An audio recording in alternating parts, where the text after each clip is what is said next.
పొద్దున లేచి స్నానం చేస్తే చాలా హాయిగా కమ్మగా ఉంటుంది. ఇవాళ నాకు చాలా ముఖ్యమైన రోజు. ఇవాళ ఎలా అయినా పొంతుల దగ్గర వెళ్ళి నా కోసం ఒక మంచి పిల్లలు వెతికి రావాలా. ఈ ఊరంతా నాకు రావాలి. అందరూ నాకు పొద్దుపోయి పండుగ చెప్పాలి నాకు.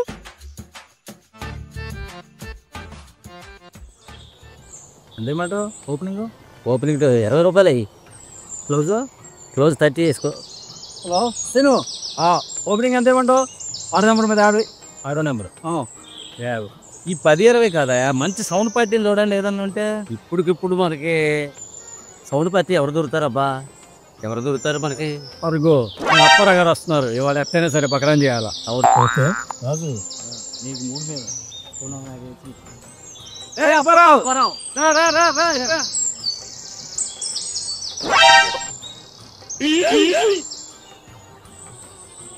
ఏంటి బెట్టింగ్? మా నాన్నగారు చెప్పాయి అబ్బా, బెట్టింగ్ ఆడితే బట్టలు ఊడిపోతాయని. 3 మీద 300 కడితే సాయంత్రానికి 90,000. ఏంటి 3లో 300 ఎత్తే 90,000? అవును. అయితే పంచి 3లో 300, 3లో 300, 4లో 400, 5లో 500, 6లో 600. 1800 అవుతుంది. మరి కట్టాలి ఇప్పుడు. 1800 అయింది కదా. మీరు అందరూ అన్నాయి కదా 3లో 300 రూపాయలు ఇస్తే 90,000 రూపాయలు దొరుకుతాయని. అన్నయ్య ఒక పని చేయండి, ఆ 90,000లోని 1800 రూపాయలు కోసుకోండి, ఇంకో 200 కోసుకోండి. మీ అందరూ నా వాళ్ళే కదా. కోసుకొని నాకు 88,000 రూపాయలు నా సాయంత్రం ఇవ్వండి. చాలా ఇంపార్టెంట్ వర్క్ లో వెళ్తున్నాను, నా పెళ్లి చూపులకి వెళ్తున్నాను. అయితే సాయంత్రం వస్తున్నాను, డబ్బులు తీసుకొని వెళ్తాను. అయితే వస్తున్నాను. ఇదేంట్రా వాడిని పక్కన చేద్దాం అనుకుంటే మళ్ళీ పక్కన చేశాడేంట్రా?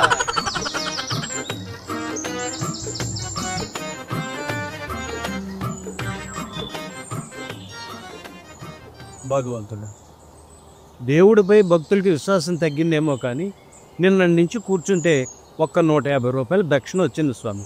నాకు అసలే 6 ఆడపిల్లలు. కుటుంబ పోషణ చాలా కష్టంగా ఉంది స్వామి. నువ్వు కరుణించి స్వామి, నువ్వు ఈ పేద బ్రాహ్మణుని కాపాడు స్వామి.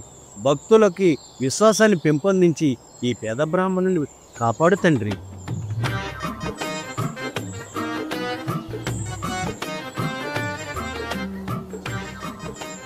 పంతులు గారు, మాది మీకు పెడుతుంది. ఎవరినో మీది మాది పెట్టండి. అరే మాది మీది పెడుతుంది. నమస్కారం పంతులు గారు.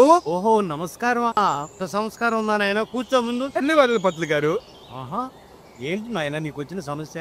పంతులు గారు, నాకు పెళ్ళం దొక్కట్లేదు పంతులు గారు. అదే కాదు పంతులు గారు, పెళ్లి చేసుకోవాలంటే పెళ్ళం కావాలి కదా, అది దొరకట్లేదు నాకు. పెళ్లి చేసుకోవాలంటే పెళ్ళాం కాదయ్యా, అమ్మాయిని చూసుకోవాలి. అదే పంతులు గారు, అదే అమ్మాయి దొరకట్లేదు పంతులు గారు. అమ్మాయి దొరకాలంటే అదేమో సంతలో గేదె అనుకున్నావా? సంబంధం చూడాలి. అదే అండి, ముఖేష్ అంబానీ పెళ్లి కూడా మీరే రైట్ చేశాయంట. ముఖేష్ అంబానీ పెళ్లి కూడా నేనే చేశానయ్యా. అదే పంతులు గారు, మా ఊళ్ళో అటు చూసి ఇటు చూసినా మీ పేరే పంతులు గారు.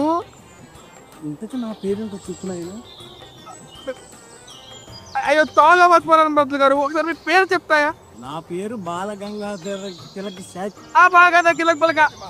తిలక కాదు నాయనా, బాలగంగాధర తిలక్ శాస్త్రి. అదే అండి, బాగా కిలక్ శాస్త్రి అని. ఇంతకు నువ్వు ఎక్కడి నుంచి వచ్చావు నాయనా? నేను ఆల్కాపల్లికి వచ్చానండి. ఆల్కాపల్లి నుంచి.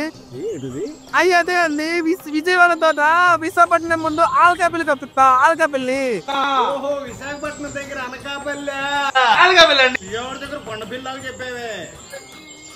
అది సరే గాని జాతకం ఒకసారి చూడాలి. నీ పేరేంటో చెప్పు నాయనా. నా పేరండి, నా పేరు అప్పారావు అండి. అప్పారావు అండి. మరి నీ వయసు ఎంత నాయనా?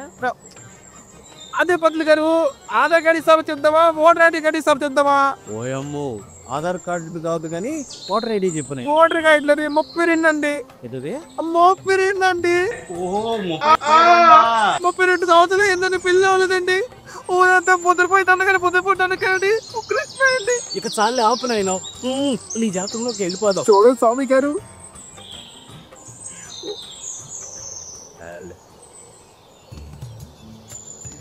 చూడు నాయనా, నీకు అసలే శుక్ర మహాదశ మొదలైంది. గురుడు 4వ స్థానంలోను, బుధుడు 5వ స్థానంలోను, శని 6వ స్థానంలో ప్రవేశించాడు ఆయన. ఎప్పుడైతే గురుడు మొదటి స్థానంలోకి వస్తాడో అదే నీ కళ్యాణం జరగడానికి ఆస్కారం అవుతుంది నాయన. అయితే పంచే పంతులు గారు, ఆ గుడి నేను మొదటి తర్వాత ఇటేస్తే అవదా? తీసుకొచ్చాడు కదా అవకాశం. పంతులు గారు మీరు కానియండి, అసలే చలికాలం ఎక్కువైపోయింది. మస్తు సభకు కుట్టింది పంతులు గారు. ఇప్పుడు గ్రహాలు అనుకరించానైనా మంచి జరగబోతుంది. నువ్వు తిన్నగా తూర్పుకు వెళ్ళి నుంచుంటే అక్కడ మంచి అమ్మాయి దొరుకుతుంది. మంచిగా కళ్యాణం జరిగిపోతుంది ఆయన నీకు. నిజమా పంతులు గారు? తూర్పు కాసి వెళ్తే మంచి అమ్మాయి దొరుకుతుందా పంతులు గారు? దొరుకుతుంది నాయన. అలా అయితే పంతులు గారు మంచి మోడుతో ఉన్నప్పుడు చూడండి. ఇంకా అమ్మాయి దొరకలేదు, ముహూర్తం. అరే పంతులు గారు మీరుగా చెప్పింది తూర్పు కాసి వెళ్తే మంచి అమ్మాయి దొరుకుతుందని. ఇంకా ఈ డబ్బేరి ఆలుగా పెళ్లి వచ్చారండి, చాలా దూరం నుంచి వచ్చారండి. ముహూర్తం చూసియండి పంతులు గారు. అలాగా అయితే ఈ నెల 30వ తారీఖు మంచి ముహూర్తం ఉన్నది. ఎప్పుడు జరిగింది పంతులు గారు? అయ్యో పంతులు గారు మొబైల్ మర్చిపోయాం పంతులు గారు. డీజీ వాడికి బుక్ చేస్తుంది పంతులు గారు. డీజీ ఎందుకు నాయనా? పసుపు కుంకుమ తెచ్చుకుంటే నేను పెళ్లి కూడా చేస్తా. పసుపు కుంకుమ ఎందుకు? పసుపు నూనె మజ్జిగ మసాలా మటన్ మసాలా అనేది తెచ్చు, అసలు తగ్గదే. మసాలా తెచ్చుకోకూడదు నాయనా, పసుపు కుంకుమ తెచ్చుకుంటే నేను పెళ్లి కూడా చేస్తారు తేవు. నేనే అనుకుంటా అంటే ఇప్పుడు ఫస్ట్ పెళ్లి కదా, నాకు తెలియలేదు. అరే చాలా పెళ్లి చేసుకొస్తే నాకు అలవాటు పడిపోతే పంతులు గారు. ఒక పెళ్లి చేసుకున్నందుకే మాకు చొక్కాలు కనపడుతున్నాయి. 5-6 పెళ్లి చేసుకుంటాడు అంతా. అయ్యో అవన్నీ వదిలేరు పంతులు గారు. భోజనాలు 32వ తారీఖు భోజనాలు అంటే కొద్ది ఎలా అనిపిస్తుంది? 32వ తారీఖు ఎక్కడ ఉంది ఆయన? అదే 30వ తారీఖు 2వ తారీఖు ఏ క్యాలెండర్ లో ఉండదు కదా. భోజనం కదా మిస్టేక్ కదండి. మామూలుడు కాదురా, చాలా తెలివిగలలాగా ఉన్నావు. అది కాదు పంతులు గారు, నాకు కాబోయే పెళ్ళం చాలా అందంగా ఉంటుంది కదా పంతులు గారు. నా జాతకాన్ని శంకిస్తున్నావురా? నరేంద్ర మోడీ గారికి మంచి సంబంధం తీసుకొచ్చి పెళ్లి చేస్తా. రాహుల్ గాంధీ గారికి మంచి సంబంధం తీసుకొచ్చా, పెళ్లి చేసుకోలేదు. పంతులు గారు వాళ్ళందరికీ తెలుసు, దేశం ఎలా నడపాలో తెలుసుకొని పెళ్ళం ఎలా నడపాలో తెలియదు కదా. ఎన్ని కాదురా, ఒక 10,000 ఇప్పించు, నీకు హోమం చేసి మంచి భార్యను తీసుకొస్తాను.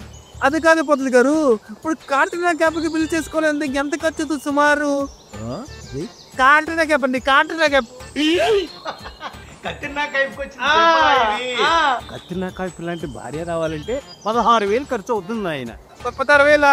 అదే సాయి పల్లెకి బిల్ చేసుకోవాలంటే ఎంత ఖర్చు సుమారు?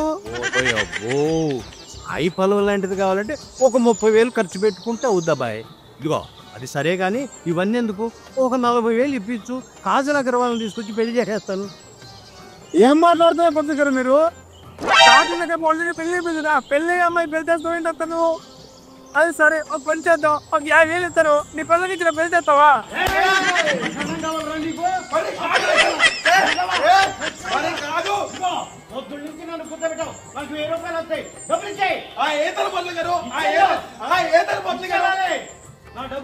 నాకు సాయంత్రం 85,000 రూపాయలకు లాండ్రీ పెరుగుతుంది.